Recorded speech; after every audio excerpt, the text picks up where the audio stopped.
le Flash Info.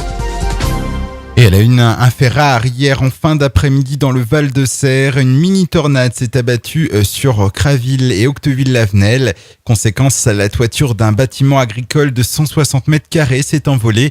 Plusieurs arbres se sont couchés. 7 poteaux électriques ont été endommagés, entraînant des coupures de courant. Les équipes de RDF espéraient un rétablissement complet de l'électricité dans la soirée d'hier. Ce jeudi également à Cherbourg, environ 400 personnes ont répondu à l'appel des organisations syndicales CFDT, CGT, UNSA et FO. Retraités et allocataires de l'amiante de l'Arsenal manifestaient contre le gel des salaires et la pérennisation du statut d'ouvrier d'État. En plus des bordereaux de salaire, la position de l'emploi, la reconnaissance de la pénibilité, le déroulement de la carrière et le régime de retraite font partie de leurs revendications. Autre conflit social, hier, la communauté urbaine de Cherbourg a ressenti les premiers effets de la grève des services techniques.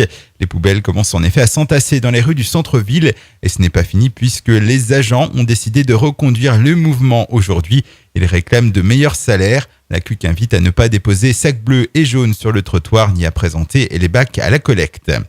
Nucléaire, un incident classé niveau 1 a été constaté mardi 20 mai sur le site d'Areva La Hague. Il s'agit du premier de 2014. Un composé chimique qui présentait une concentration en solvant supérieure au niveau requis a été employé dans le cadre des opérations de retraitement des combustibles nucléaires usés. Ces opérations ont été suspendues et le matériel utilisé mis à l'arrêt. Une anomalie qui n'a pas eu de conséquences sur le personnel ou l'environnement, précise Areva.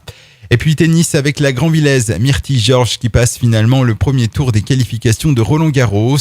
Dans un match commencé mercredi mais perturbé par la pluie, elle a fini par s'imposer 8-6 dans le troisième set face à la 171e joueuse mondiale Renata Vorakova. La Manchoise sera opposée aujourd'hui à la Géorgienne Chapatava.